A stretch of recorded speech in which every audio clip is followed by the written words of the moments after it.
Ayan. So without further ado, let's watch the video. Thank you.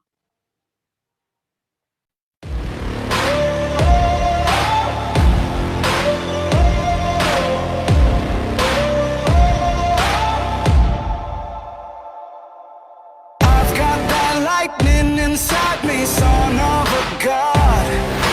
I'm like a titan that's rising, oh, just you watch. I'm stepping into fate, there is no time to waste. I've got that lightning inside me, this is how legends are made.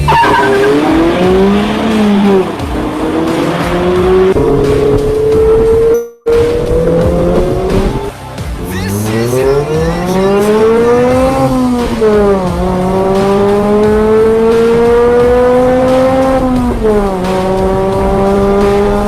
This is how legends are made.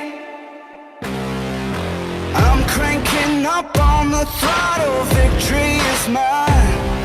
Show you the harder the battle, harder I fight.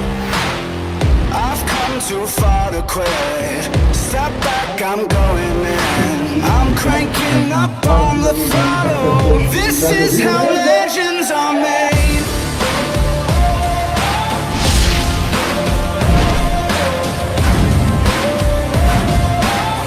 This is how legends are made.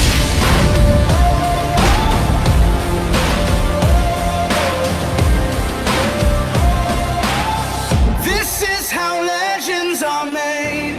Like iron from the fire, getting stronger. This is how legends are made. Okay, without further ado, let's all welcome Coach Mark Lindsey Cerna. Let's give him a round of applause, please. Hello sa lahat. Hi guys. Hello, naririnig niyo ba ako? Sige nga, tell me if you're able to hear me well. Type kayo ng 15, di ba? That's the magic number nating lahat, di ba? 15, okay? So parang okay naman siguro. Yan. So thank you so much for that wonderful introduction, Coach Eliza. Tama ba? Yan. Yes, So, and also, of course, I know some of you it may be your first time na makita or marinig ako. But let me formally introduce myself to you. Parang nabulunan tuloy. But anyway, guys, first of all, I'd like to thank your team, Millionaires Club Second Generation, for inviting me to this presentation. It is an honor and privilege talaga na maging bahagi ng community nyo or your presentation today. So my name is Mark Lindsey Cerna, and actually hindi po ako taga Manila, or I'm not from anywhere near Luzon, but I'm here in Cebu, di ba? Sino ba sa inyo ang nakapunta na or nakapunta na dito sa Cebu, nakapagpasyal na dito sa Cebu? Now I know mahirapan kayo mamasyal ngayon because of course pandemic. But anyway, para makilala nyo ako, let me just actually share my screen. Okay. Let's see. Here we go. Yan. And tell me if nakikita nyo yung screen na sinishare ko ngayon. Kung okay ba siya? Hindi nga. Type kayo ng okay. Kung okay nga talaga siya. Para makita natin. Yan. Parang okay naman siguro, no? Yan. So anyway, ito po ako dati. I know you must be very surprised na makita yung video ko na kanina mahaba yung buhok, at ito din, mahaba din yung buhok. To tell you very frankly and honestly, itong picture na to was taken 10 years ago. Nung nagtatrabaho pa ako sa call center, because ang trabaho ko before I became part of this community or this team or this company, I used to work as a call center unit manager, where I was there for actually 9 years. Yes, totoo yan. 9 years akong nagtatrabaho doon. In fact, my wife is also a supervisor doon sa call center. And let me be very honest with you guys na ako po yung tao na ayaw talaga maging bahagi, maging parte ng ganitong klase ng negosyo. And to tell you, 2 or 8 years ago, isa rin ako sa mga sama sa inyo ngayon na ano lang na nakaupo, naririnig yung yung presentation, pinakinggan yung success story ng mga tao. And to tell you very honestly, isa po ako sa mga tao na ayaw maging bahagi nito. Hindi po ako sumali. In fact, 2011, first ako na-imbita ng company na to. Now, that was the time na okay naman yung trabaho ko. I was a manager. And then yung nag-imbita kasi sa akin, dagdag pa, kaklase ko sa elementary, bagsak grade 5, high school expelled. Nagtatrabaho lang sa Nature Spring, taga-deliver ng mineral water. Kaya nung sinabi niya sa akin, pre, dito tayo. Kasi kikita tayo ng malaki. Maging milyonaryo tayo. Nung tinignan ko siya, hindi nga, mukha kang walang pera. Di ba? Kaya hindi ako naniwala sa kanya. That was 2011. 2012, tita ko na naman, nag-invite sa akin ito. And nung pinakita niya yung presentation, sabi ko, narinig ko na to. Hindi pa rin ako sumali. But ganito yung nangyari. 2013, yung father ko, nagka-congestive heart failure, stage 2, secondary to liver enlargement. Sabi ng doktor, wala nang chance na mag-survive yung father ko kasi 16% lang sa heart niya ang nagpa-function. So bedridden na, sabi ng doktor, wala nang chance na mag-survive. Kaso sabi ko sa kanya, Dok, wag mo na masabihin ganon. Humihinga pa naman yung father ko. May chance pa yan. Wag mo sabihin na hindi na siya mabubuhay. Naniniwala ako sa Panginoon. Sabi niya sa akin, alam na niya kung sino daw yung wala ng chance at sino yung papunta na doon. Sinabihin ko siya, bakit Doc? Sabi niya sa akin, ayaw lang daw niya na gumastos kami ng malaki. Sabi ko naman sa kanya na, Doc, kahit gumastos ako kahit umutang ako ng pera para lang makapagbayad sa hospital, bills, gagawin ko yan. Kaya ginawa niya, nilagay niya sa ICU. And alam niyo naman siguro yung ICU, hindi mura or hindi biro yan. Alam niyo ba, ilang araw lang na nasa ICU yung father ko. Ang bill namin, inabot ng more than 500,000. Kaya at that time, kahit okay man sa akin, yung negosyo or yung trabaho ko at that time, wala pa rin. Wala nga akong ipon eh. Di ba? Alam naman, ganun naman talaga usually yung empleyado. Kasi sa lahat naman ng expenses, sa eskwela ng mga anak ko na nasa private school pa lahat, sa gastos sa bahay, di ba? Sa maintenance sa kotse. So, all of those things added up na wala pa rin akong ipon, wala pa rin akong savings. Kaya nung nasa hospital na yung dad ko, sobrang hirap talaga na parang wala na akong ibang hiningan ng tulong, but syempre, yung nasa taas na lang. Nasabi ko, Lord, tulungan mo kami kung anong gagawin ko nito. Alam niyo ba anong sagot niya? Nung nagkita kami ulit ng kaklase ko, yung first na nag-imbita sa akin ito, 2011 pa. Nag-iba na yung buhay. Nung nakita ko siya, di ba dati nakamotor, walang-wala, nagtatrabaho sa Nature Spring, nagdadrive na ng brand new na kotse. Yung nakita ko siya, kinausap ko siya, tinanong ko, kumusta ka na? Ano na yung negosyo mo? I was hoping na sana hindi itong empowered consumerism. But nung kinausap niya ako, sinabihan niya ako, ganun, ito pa rin. At kumikita na raw siya ng mga 200,000, 300,000 naman. Alam niyo yung feeling ng pag-iwanan? Yung feeling na sabi ko, kung sumali lang ako sa kanya a few years ago, 2 years, almost 3 years ago, sana kung ano yung nangyari sa kanya, nangyari din sa akin. But sabi ko, sa sarili ko, I think everything in our life happens for a reason. Hindi naman to coincidence na bakit hindi ako napasali at that time sa negosyo na to. Kasi sabi ko, kung nangyari sa kanya yon, baka may time, may purpose din na bakit sa akin hindi pa. Kasi hindi nga ako nag-decide, di ba? Naging negative, skeptic nga ako. Kaya ginawa ko, at that time, sinabihan ko siya, huwag mo akong imbitahin sa negosyo muna. Gawin ko muna yung pagpatake ng product natin. Papatry ko yung product sa father ko. Kasi kung gagaling siya, dun, maniniwala ko sa'yo. Or gagawin ko yung negosyo. Kaya, that time, na nung dinala ko yung product, alam niyo ano nangyari? 2 days lang. Imagine this, my father was bedridden more than a month na. In just 2 days taking our product, yung father ko tumayo. Gumaling.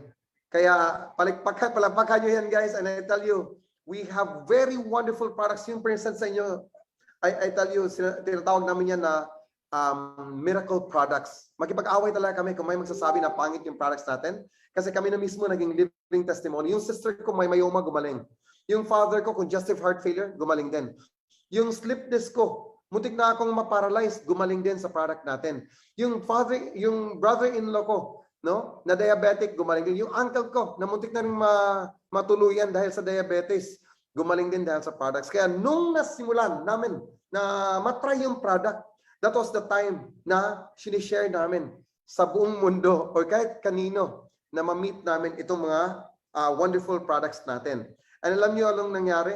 Itong easy kasi, grabe kasi magbigay ng blessings if we share our business and our products to other people. Sabihin, ako na magsabi sa inyo na kung worth it ba yung decision ko, to tell you honestly, para maintindihan nyo na mabuti, ito yung nangyari sa akin.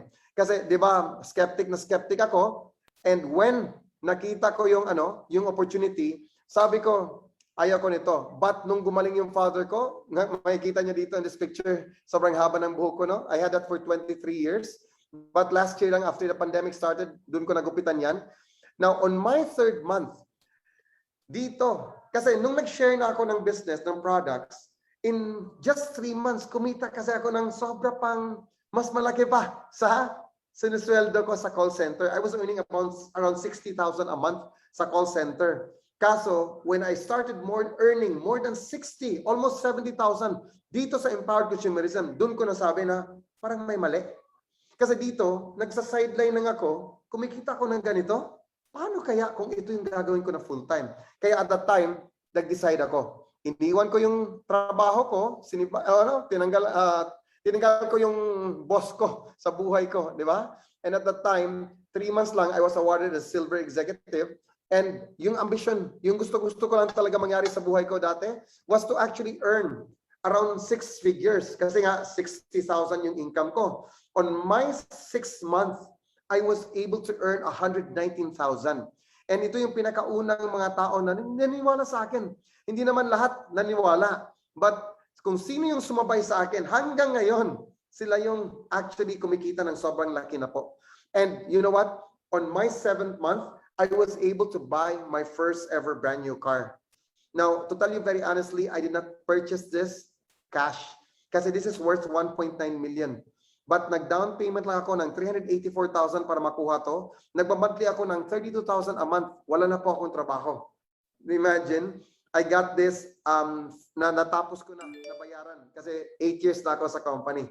5 years lang kasi ito inutang sa bangko. But hindi pa yan. My second car on my 3rd year, I got my brand new sports car. Now this time, it's a top-down 2-seater na kotse. Na sabihin ko sa inyo, feeling ko talaga pag nagda-drive ako nito, ako na yung pinakagwapo. Totoo. Kasi yung mga tao, tumitingin talaga sa akin, lalo na kung naka-top-down yan. Di ba? Kaya, totoo yan. Wag lang kayong lumayo. Kung kayong re-drive nito, ganun din yung feeling nyo. Wag lang kayong lumayo sa kotse. Di ba? So, after this, hindi lang naman kotse yung makukuha nyo. Income, given yan. Kotse, given yan. But alam nyo kung saan ako, tuwang-tuwa talaga. Bakit napasok ako dito? Dahil sa mga travels. Kasi I've been to a lot of places, a lot of countries already because of this business. Twice, I've been in Europe. First time ko nakakita ng snow. Nakakahawak ng snow. No? This was also a picture in Europe. This one is a picture from Singapore wherein ilang beses na ako pabalik-balik doon. Now, hindi pa yan. Ito naman ang picture ko from Maldives. Na kung wala kang mga 200,000, 150, 200,000, hindi ka makapunta nito. Kasi sobrang mahal talaga ng Maldives. But I've been there twice. Yung pangalawa kong punta doon was an all-expense paid trip by the company. Ganun kaganda itong empowered consumerism. Kahit piso, wala akong ginastos para pagpunta doon at pag-enjoy doon sa lugar na yon. Now, supposedly last year would have been our 3rd. Kaso because of the pandemic, hindi na natuloy. But anyway, I know, babalik din yan. Di ba? Kaya gusto ko, pagbalik ng mga free trips natin, kasama ka na namin sa mga trips na to. Now, hindi pa yan. I've also been to Qatar. First time ko rin makahawak ng camel, makasakay ng camel at saka makahawak ng disyerto. No? Nung nakapunta ako doon, I was there actually for thrice already. And sobrang gandang experience din actually. Nag-sand dunes, di ba? Pumunta sa magandang lugar doon sa Qatar, sa Middle East. Hindi po ako seaman, hindi po ako OFW, baka magtaka kayo, baka sasabihin nyo na, baka isang ano to, seaman to. Never po ako naging seaman or naging OFW kasi iba pa rin yun na pumupunta ka sa isang lugar para magbabakasyon or pumupunta ka para magtatrabaho, tama? Iba rin yung ikaw yung siniserve kaysa ikaw yung nagsiserve, tama? Now, hindi lang yan. I've also been to Malaysia. I've also been to Singapore, even in Hong Kong. Dito ko sobrang sarap talaga ng experience na imagine more than 510 kami. Yung pinakauna ko talagang punta ng Hong Kong. 510 na delegates na pinadala ng Empowered Consumerism sa lugar na yon. And alam mo ba, hindi lang ako ang nakapunta doon. Kasi in my succeeding or other trips outside of the very first one, nadala ko na yung family ko. No? Na kahit dati, gustuhin ko man na dalhin ko sila sa mga lugar na to, but because of lack of finances, hindi ko pa rin nagawa yan. Kahit manager na ako sa call center. But with our company, with Empowered Consumerism, I've been there a lot of times. Look at this. This is actually the 4th Hong Kong trip na nagawa namin. Nakasama ko na yung wife ko, yung nasa middle, at saka yung eldest son ko, yung nasa upper right hand of this picture. Pati grupo ko nga, ang dami ko nang napasali sa mga trips na to. No, hindi lang yan. I was also able, yung pinaka-last na international trip namin was in Jeju Island, South Korea.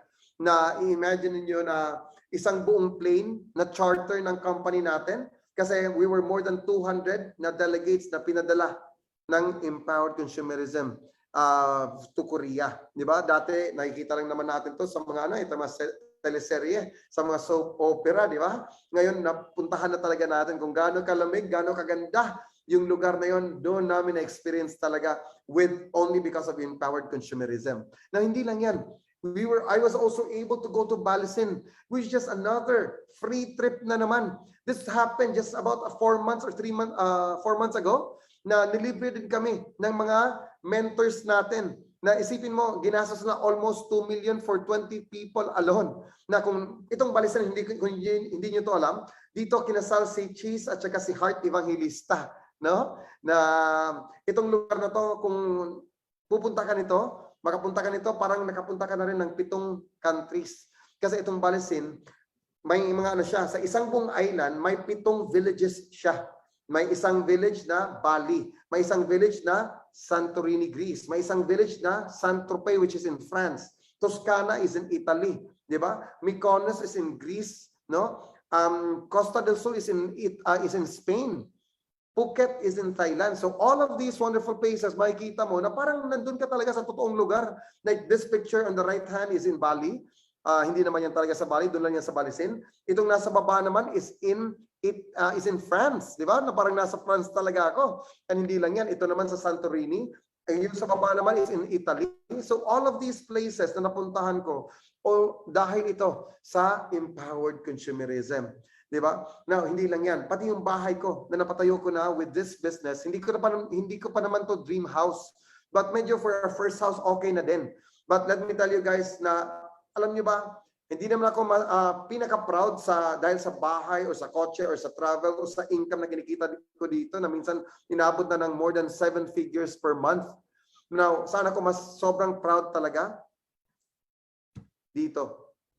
Sa mga tao, mga leaders na na-recruit ko a few years or a few months ago, na actually a few years ago with this person na si Coach Eman Rivera, na minsan ngayon kumikita na rin ng 7 figures in 1 month. And we've never expected na pwede palang kumita ng ganito kalaki with this company. Ever in our entire life, hindi namin na-imagine na pwedeng dumating sa panahon na ganun kalaki yung kikitain namin in 1 month. But hindi pa yan. Itong isa naman si Coach Earl Duazo. Si Mentor Earl actually is dating security guard sa isa sa mga company dito sa Cebu. And naging trainer din yan siya ng call center, na dating naging agent sa call center din. But nung na-invite ko siya dito about 7 years or almost 8 years ago, right now, inaabot na ng 1 to 2 million monthly income itong leader ko na to. Na na-recruit ko din na dati wala naman tong alam tungkol sa negosyo natin kasi di ba ano naman yung background niya. But alam niyo ba, last year December, kasagsagan ng pandemic, last year lang, no? Nakapagbili ng cash sa second car niya na itong Montero Sport na top of the line na GT. Naisipin mo 2.1 million, binili niya ng cash. Yes, you heard me right, cash po. And hindi lang yan, hindi pa nakontento. Kasi nga, after that second car, last 3 months ago or 2 months ago, which was, he bought another third car na naman.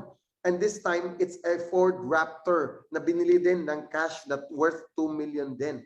Kung isipin nyo, ganito nangyari ng mga leaders natin, no? Na kung gaano ano yung experience nila sa buhay nila before, gaano kaya ka-happy yung family nila ngayon, given what they have achieved with this community or this business. But hindi lang yan. Alam niyo saan talaga ako mas lalong proud? Hindi naman sa sa kotse, sa bahay, or sa mga taong ito, but actually sa mga anak ko. Kasi my eldest son, ngayon, who is just actually 19 years old last year, si Joshua Mark Cerna, you can find him, no, sa page niya at saka sa Facebook niya or sa Instagram niya, na this 19-year-old last year bought his first ever brand new car. Now, if you look at this car model, this is a 2020 Mazda 3. Hindi maraming nasa kalsada nito or tumatakbo nito sa kalsada kasi kasagsagan na nga sa pandemic to lumabas.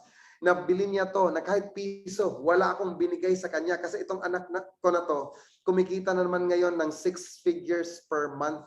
Isipin nyo, 19 years old pa lang, nagdadrive na ng sarili niyang kotse na kumikita ng 6 figures a month. And hindi lang yan. So if you think about it, ito July to nabili.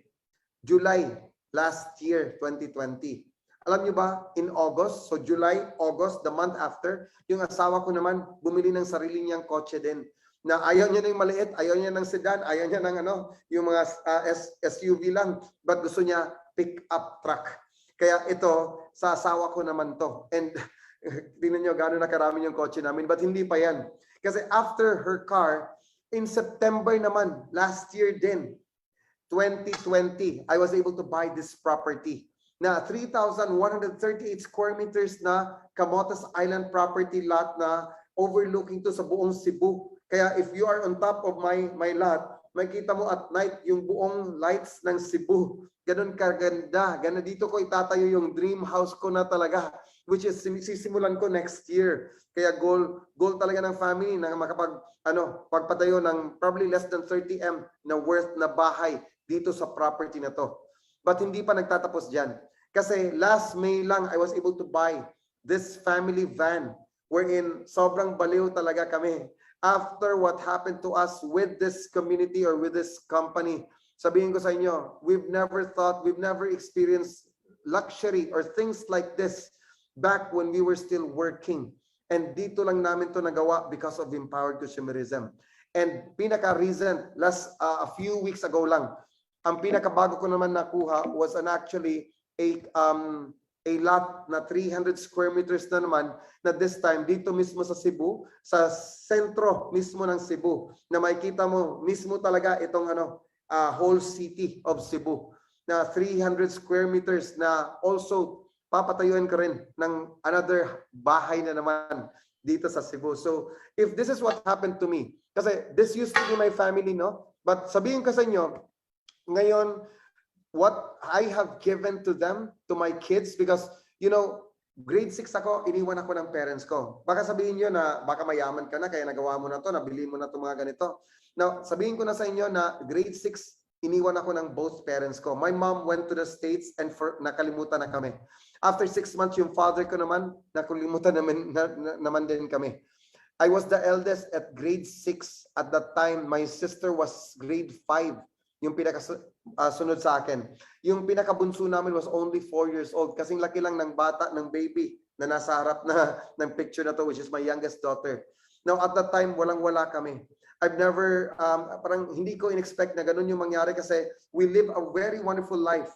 Para may idea kayo, my father was an engineer. He is an engineer by profession. He has his own company. My mother is a biochemist. So both of them actually had a very wonderful life because of course maganda yung business. Imagine late 70s, early 80s or the whole of 80s, they were earning millions already. Kaya meron kaming 3 kotse, We had a piano in our home. We had all the luxury that my parents were able to give. Kaso, what I realized was, after my mom left us for the States because of that American dream. Now, sabihin ko sa inyo, that was the time na parang gumuho yung mundo. Na parang feeling ko, wala nang mangyaring maganda kasi yun nga, iniwan kami ng parents ko. But that never stopped me. That never stopped me from actually doing what I could do para mapaganda ulit yung buhay namin after I experience na yung dati maganda naman yung buhay namin. Kaso yung yaman pala ng parents natin, hindi pala sa atin yan. Kasi after they both left us, sobrang hirap na na-experience ko. But ngayon, tingnan nyo, because of this one decision na ginawa ko 8 years ago, do you think I've regretted that time? That decision na umutang sa lending? Kasi baka sabihin mo, sir, wala naman kaming ganyan na halaga ngayon, di ba? Now, ako na magsasabi o mag-remind sa inyo. Remember my story. My father left us, but last 2013, bumalik sa amin yan. Sobrang naman lubha yung condition niya. Yung congestive heart failure na wherein he was in the hospital, admitted, na yung bill namin was more than 500,000 na. Kaya kung magsasabi ka na wala kang pera, ako na po yung isang magsasabi sa iyo na at that time, walang-wala din ako. But, hindi ako nag-give up. Sabi ko, Lord, may bibigay ka pang maganda nito na pwedeng magbago yung takbo, ang ihip ng hangin. Kaya at that time, nung hiningi ko lang naman talaga ni Lord, nabigyan ako ng opportunity na makatulong sa condition or sa sitwasyon namin sa family ko. That was the time na parang bigla na lang itong opportunity to na dati ko nang nireject, dati ko nang sinabihan yung nag-invite sa akin na ayaw ko nun ito. Nung pinatake ko yung products, gumaling yung father ko, and that was the start. It all started with the products. Now, remember, every family, hindi man ikaw ang may sakit, baka yung parents mo, baka yung sister, baka yung family relatives mo or yung anak mo na kailangan yung products natin. Start from there. Because after you start taking the products, your belief, your perception about this business would change because of how wonderful our products are. Imagine today, nowadays, we have shared these wonderful products to the rest of the world, wherein especially the COVID patients na sobrang hirap na yung kondisyon nila, but napagaling pa natin with our products. Kaya ako na magsabi sa inyo na huwag niyo nang pagdudahan itong pagsali nyo dito sa company na to. Kasi kung anumang nangyari sa amin, ako na magsasabi na it could happen to you. Now, you may probably say na wala akong puhunan para makapagsimula. Wala akong 8999 kahit ngayong starter na puhunan. Now, kung mahihirapan ka, maghanap ng paraan for an 8999.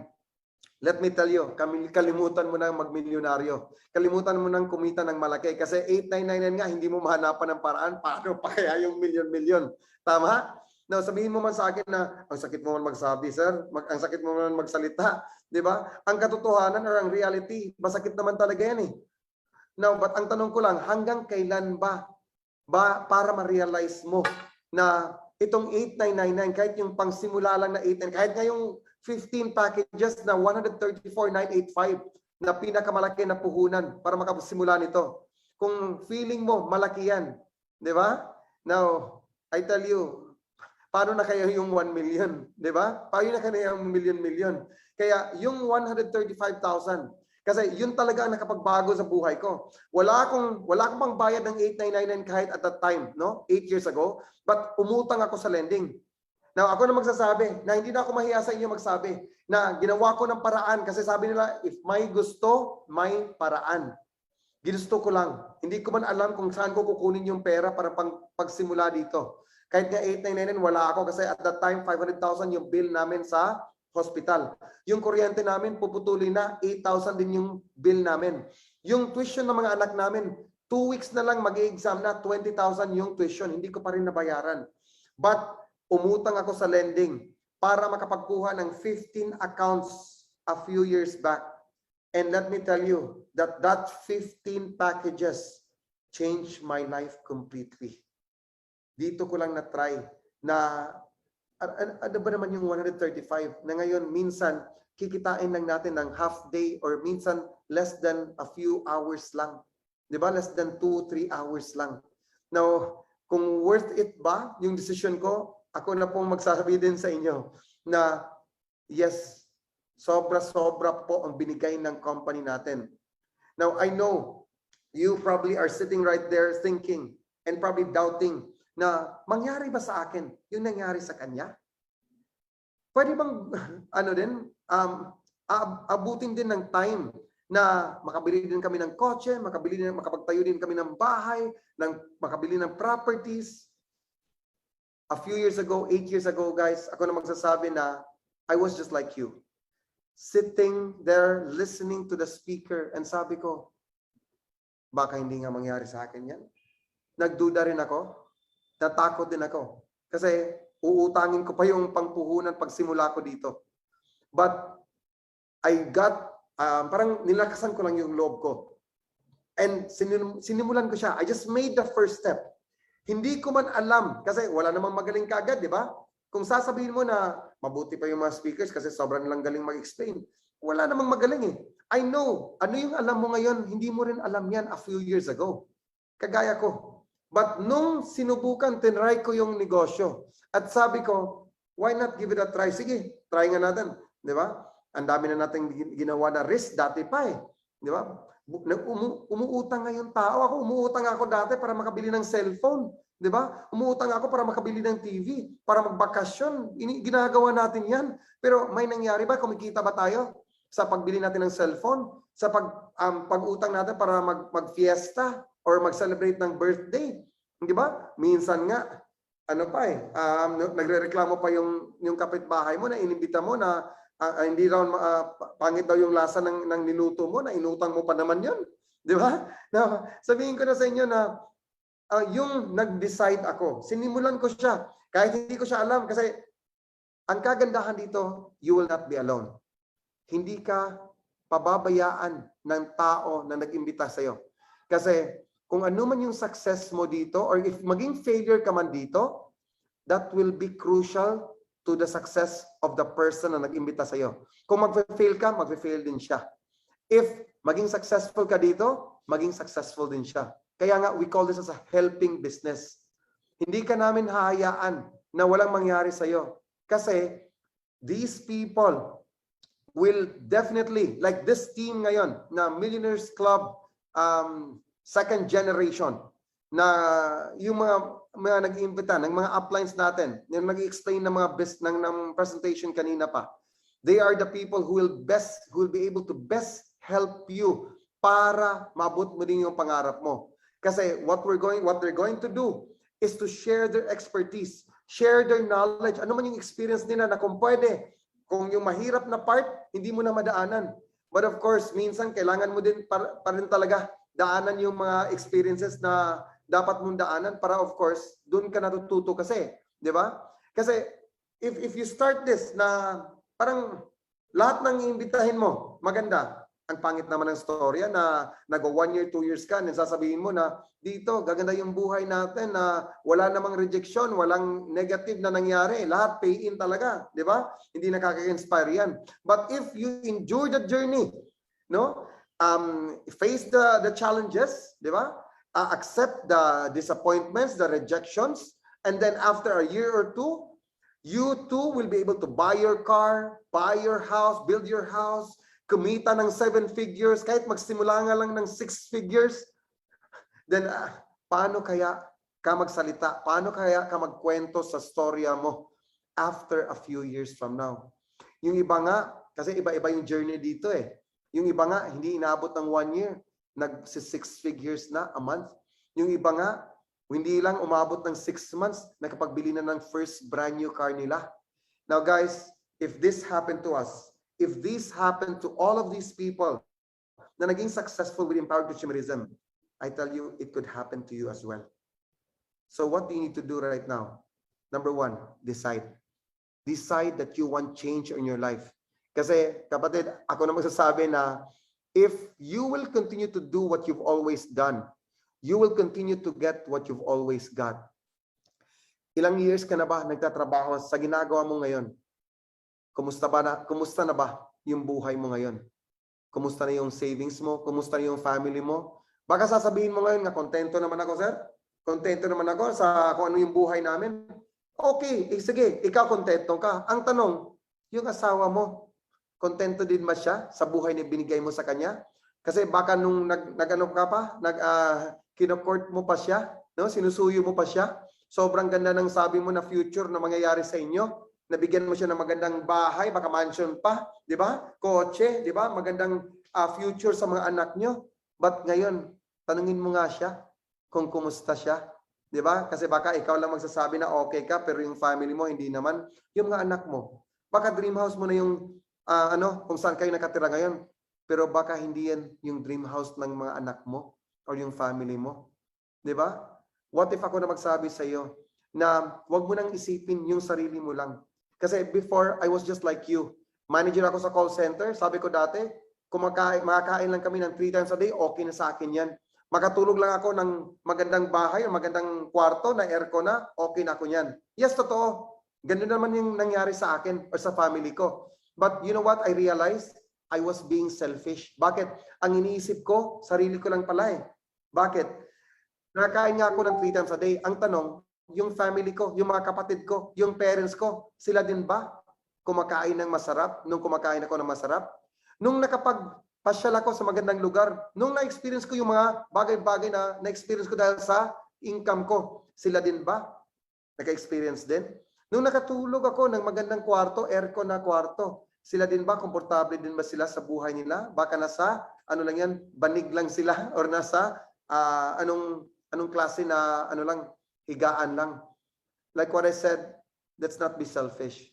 Let's think about all the people na pwede nating matulungan para sila din magbago yung buhay nila, lalo na yung family natin. Kasi alam niyo man yung feeling, di ba? Na sobrang sarap na makatulong, lalo na sa family natin. But remember guys, you can never give what you don't have. Paano matulungan yung ibang tao na ikaw nga, kailangan pa ng tulong? Like what I said, hindi ka makapagbigay kung ikaw mismo wala. Kaya let's start with you. Of course, this starts with that decision. Now, number 2, if you haven't, wala ka pang pera na makapagsimula, but you already have made a decision, I would ask you, please, to protect that decision. Because I know a lot of people who are not here, or probably your family, your relatives, or your friends, na hindi kasama natin dito ngayon sa opportunity presentation na to. Hindi nila maintindihan kung ano yung pinag-uusapan natin. Probably nga, kung naririnig nila ngayon, itong video na to, no, na nasa gilid lang sila, and naririnig na nag-uusap tayo ng milyon-milyon, baka ang sasabihin nila, uy, mga abnormal, nag-uusap ng milyon-milyon, di ba? Wala naman, naglolokohan yan, di ba? For sure, hindi nila maintindihan. But, guys, bakit sila yung magde-decide para sa'yo? Ikaw yung nakarinig. Ikaw yung nakakita. Ikaw yung naka-witness, nakaramdam kung ano yung nasi-share na experience namin. Dapat ikaw talaga magde-decide, hindi ibang tao. Kasi ang mali ng karamihan, pagkatapos ng presentation, kinausap yung asawa na hindi naman nakinig. Kinausap yung parents na hindi naman nandito, wala naman dito sa presentation na to. Or yung anak nila. And alam niyo ba, yung decision, pinaubaya sa mga tao na wala naman dito ngayon. Like what I said, ikaw na nandito, dapat ikaw mag-decide. Kasi sila susunod lang din naman sa decision mo, at lalo na kung magbago na yung buhay nyo, sila din ang magbe-benefit with your decision. I know that our parents, our loved ones are just concerned sa atin. Kaya nga kung ikaw nakapag-decide na, ikaw kasama ka na natin sa community na to, sa company na to, huwag ka nang magpalamya-lamya or magpahinay-hinay, di ba?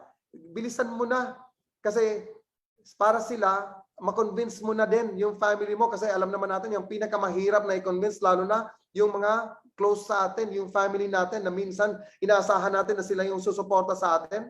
But guys, if you will do your best and give your best 100% dito and makuha mo na kaagad as fast as you can yung success mo, I'm sure those people na hindi naniwala kaagad sa'yo, yung family mo lalo na at saka friends mo, for sure, a few days from now, a few weeks from now, a few months from now, they will be part of your team too. Kaya let me congratulate and officially welcome you to this community, lalo na with Millionaires Club second generation. Like what their name or the team name says, second generation, meaning ito silang nauuna, sila na yung first gen. Ang gusto namin mangyari sa ngayon is kayo ngayon na pang second generation, kayo din later ang magsa-share ng story nyo. Kayo din ang maging successful, magdadrive ng brand yung kotse nyo na hindi lang isa, probably 2, 3, 7 kung pwede kasama kagaya sa amin. Diba? And you will be the one who will be experiencing the new house, nagpatayo mo ng dream house mo, at syempre, may experience ng family mo, yung sobrang ganda ng buhay na hindi naman talaga namin na-experience kung hindi kami nag-empowered consumerism. So guys, I leave you a challenge na decide now. And this decision will change your life forever. Again, my name is Marky. Mark, Lindsey, Cerna. To God be the glory. Thank you so much, guys, for inviting me here. See you soon.